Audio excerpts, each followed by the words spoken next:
अस्सलाम वालेकुम dear students. आज हमारा एनटीएस नेट क्वांटिटेटिव का नेक्स्ट लेक्चर है जो हमने पास्ट पेपर के मोस्ट रिपीटेड क्वेश्चन की सीरीज स्टार्ट की हुई है। आज मैं आप लोगों को सर्कल के बारे में बताऊंगा कि किस तरह से एनटीएस नेट में सर्कल में से बहुत ज़्यादा रिपीटेड जो एमसीक्यूज़ आए हैं।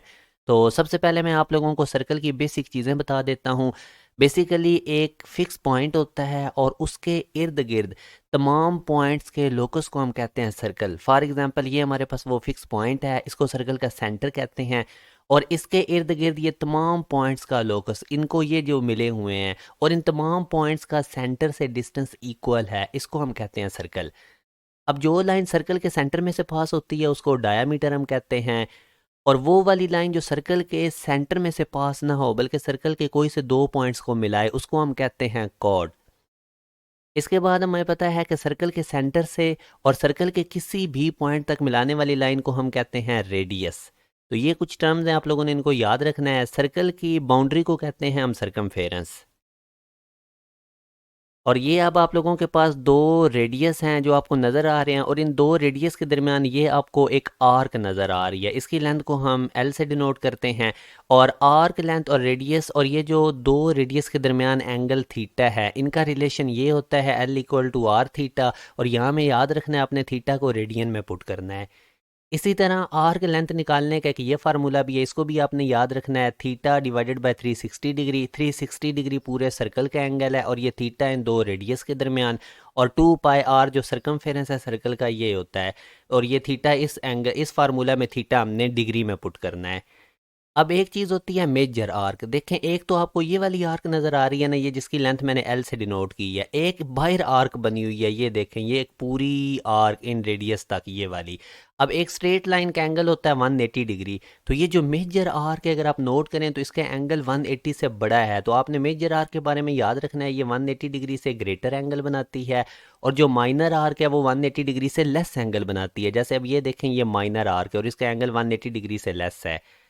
एरिया ऑफ सेक्टर निकालने का ये फार्मूला आपने याद रखना है, theta over 360 degree multiply by pi R square. और ये थीटा यहाँ पे आप लोगों ने डिग्री में पुट करना है। और इसी तरह एरिया ऑफ सर्कल निकालने का फार्मूला पाई आर स्क्वायर होता है और पेरीमीटर सर्कल निकालने का फार्मूला 2 पाई आर होता है। तो ये तमाम फार्मूलाज आपने याद रखने हैं। अब इन्हीं की मदद से मैं आपको बताता हूँ कि जो बहुत ज़्यादा एनटीएस में रिपीटेड क्वेश्चंस आए हैं क्वांटिटेटिव के पोर्शन में। याद रखें, क्वांटिटेटिव का पोर्शन सब के लिए सेम होता है, चाहे आपका प्री मेडिकल बैकग्राउंड है, प्री इंजीनियरिंग है, आईसीएस है, एफए है, या आप लोगों ने नेट या गैट का कोई भी कैटेगरी है एनटीएस की। तो अब पास पेपर में इस तरह का क्वेश्चन बड़ा आया। ये देखें, आपको वो कहता है ए बी और सी डी दोनों डायामीटर हैं। ए बी भी देखें सेंटर में से पास कर रहा है और सी डी भी सर्कल के सेंटर में से पास कर रहा है। और आपने शेडेड रीजन का एरिया निकालना है। ये जो शेडेड रीजन आपको दो नज़र आ रहे हैं, ए बी की उसने लेंथ बता दी है 6 है और फिर कह रहा है ए बी परपेंडिकुलर है सी डी के। वो हमें डायग्राम से भी नज़र आ रहा है कि ए बी परपेंडिकुलर है सी डी के। ये डायग्राम बनी होगी, ये नीचे ऑप्शन है। तो अब देखें, वेरी सिंपल। इस सर्कल के चार क्वार्टर हैं, ये पहला क्वार्टर, ये दूसरा क्वार्टर, ये तीसरा क्वार्टर और चौथा क्वार्टर। और शेडेड रीजन में दो क्वार्टर आ रहे हैं, एक ये वाला और दूसरा ये। अब अगर इन दो क्वार्टर्स को मैं अटैच करता हूँ, जोड़ता हूँ, तो ये सेमी सर्कल बन जाएगा, आधा सर्कल बन जाएगा। और सेमी सर्कल का एरिया हमें पता है, पूरे सर्कल का होता है पाई आर स्क्वायर और सेमी सर्कल आधे सर्कल का एरिया होता है, दो पे डिवाइड कर दें। अब इसमें देखें, आप लोगों को ए बी यानी डायामीटर गिवन है। डायामीटर का भी मैंने आपको कॉन्सेप्ट दिया था, वो लाइन जो सर्कल के सेंटर में से पास करे और सर्कल के सर्कमफेरेंस को दोनों पॉइंट पे टच भी करे। अब डायामीटर का अगर हाफ कर दें तो ये सेंटर से एक पॉइंट तक का डिस्टेंस होगा जो कि रेडियस है सर्कल के एक पॉइंट तक का। डायामीटर का अब हाफ कर दें, यहाँ पे 6 को 2 पे डिवाइड करें तो रेडियस आ जाएगा। अब सिंपल आप लोगों ने वैल्यूज रेडियस की जगह 3 पुट करें, सिंप्लीफाइड करें तो 4.5 पाई आपके पास आंसर आएगा, जो कि हमारे पास ये बीटा ऑप्शन ठीक है। तो अब देखें कितना सिंपल क्वेश्चन था। बस आप लोगों को ना पता होना चाहिए, जब चीज़ों का हमें पता चल जाता है और कॉन्सेप्ट ग्रिप कर जाते हैं तो फिर जिस तरह का भी क्वेश्चन हो बंदा पिक करता है। अब नेक्स्ट क्वेश्चन देखें, वो कहता है what is the value of x if O is the centre of circle. ये ओ सेंटर है, एक्स की वैल्यू आपने निकालनी है और ये डायग्राम बनी होगी।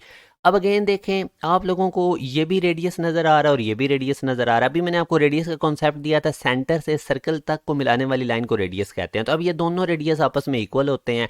आप सेंटर से किसी भी सर्कल तक, किसी भी पॉइंट तक तो जाएं, वो रेडियस सेम आएगा। अब ये दो रेडियस और आपको ये एक ट्राइंगल नज़र आ रही है, ये देखें एक ट्राइंगल बनी हुई नज़र आ रही है जिसमें दो साइड्स इक्वल हैं। तो ऐसे ट्राइंगल जिसमें दो साइड्स इक्वल हो उसको हम कहते हैं आइसोसेलेस ट्राइंगल। आइसोसेलेस ट्राइंगल की और प्रॉपर्टी ये है कि इसमें अपोजिट एंगल इक्वल होते हैं। अब अगर ये x डिग्री एंगल है तो इसके अपोजिट एंगल इधर भी x डिग्री होगा। याद रखें आइसोसेलेस ट्राइंगल में दो साइड्स इक्वल होती हैं और उसमें अपोजिट एंगल भी इक्वल होते हैं। अगर ये x डिग्री एंगल है तो ये भी x डिग्री एंगल होगा, क्योंकि ये दोनों साइड्स आपस में इक्वल हैं, तो ये एंगल हमारे पास x डिग्री आएगा। अब नेक्स्ट हमें पता है ट्राइंगल में तीनों एंगल का सम 180 डिग्री होता है। तो अब मैं इस ट्राइंगल के ये जो तीनों एंगल मुझे नज़र आ रहे हैं इनका मैं सम प्लस करके 180 डिग्री की इक्वल रखूंगा। x डिग्री में x डिग्री ऐड होकर 2x डिग्री बनेगा 48, 180 में से माइनस होकर उधर 132 राइट हैंड साइड पर आ जाएगा, तो x डिग्री 66 डिग्री है, जो कि मेरे पास सी ऑप्शन है। देखें कितना सिंपल क्वेश्चन था, सिर्फ आपको ये इस तरह अब आपने ये कॉन्सेप्ट याद रखने हैं। अब तीसरा क्वेश्चन जो बहुत ज़्यादा रिपीट होता है सर्कल में से वो ये कैटेगरी है, वो कहता है एरिया ऑफ सेक्टर निकालो। बहुत सिंपल क्वेश्चन है। अभी अब देखो ये ए ओ बी, इसके दरमियान ये जो एरिया आ रहा है यानी एक आर्क और दो रेडियस के दरमियान जो एरिया होता है उसको हम कहते हैं एरिया ऑफ सेक्टर। अब आप लोगों ने इसमें क्या काम करना है, ये देखें आप लोगों को रेडियस 6 गिवन है और ये एंगल आप लोगों को 48 डिग्री गिवन है। तो एरिया ऑफ सेक्टर का फार्मूला मैंने आपको अभी बताया था, ये था theta over 360 degree multiply by pi R square. R भी आप लोगों को गिवन है, थीटा भी गिवन है, सिंपल वैल्यूज प्लग इन करनी है। तो अब ये देखें ये थीटा हमारे पास जो कि इधर आप लोगों ने करेक्शन कर लेनी है, ये जो आप लोगों को सेंटर में थीटा गिवन है ये 60 डिग्री है, ठीक है। तो यहाँ पे 60 डिग्री थीटा की जगह पुट करेंगे, ये 48 नहीं ये 60 डिग्री है, तो ये आपने ठीक कर लेना। तो इस थीटा की जगह 60 डिग्री पुट किया, नीचे भी 360। याद रखें जो रेशियोज होती हैं ये यूनिट से इंडिपेंडेंट होती हैं। जैसे अब ये 60 डिग्री 360 डिग्री से कट के तो हमारे पास आंसर 1/6 आएगा, और इधर 6 का स्क्वायर था, एक 6 से कट गया तो टोटल हमारे पास आंसर आ गया 6 पाई। तो ये वो वाले क्वेश्चन मैंने आप लोगों के साथ डिस्कस किए हैं जो क्वान्टिटेटिव के ज्योमेट्री पोर्शन में सर्कल में से बहुत ज़्यादा NTS में रिपीट हुए हैं, चाहे नेट हो चाहे गैट हो।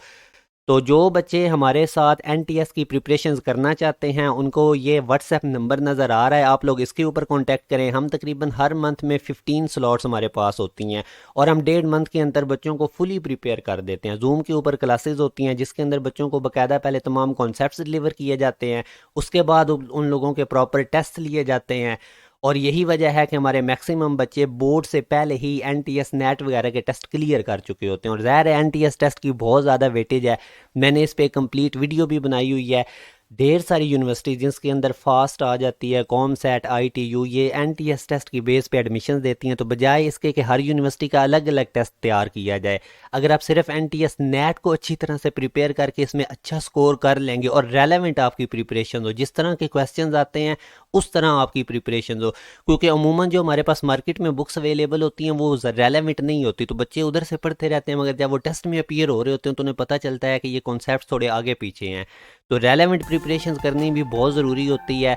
तो अगर आप लोग NTS टेस्ट में अच्छा स्कोर कर जाते हैं तो एक ही टेस्ट की बेस पे ढेर सारी यूनिवर्सिटीज़ आपके हाथ में आ जाएगी। तो इंशाल्लाह क्वांटिटेटिव के नेक्स्ट लेक्चर में मुलाकात होगी। अपना ख्याल रखिएगा। अल्लाह हाफिज़।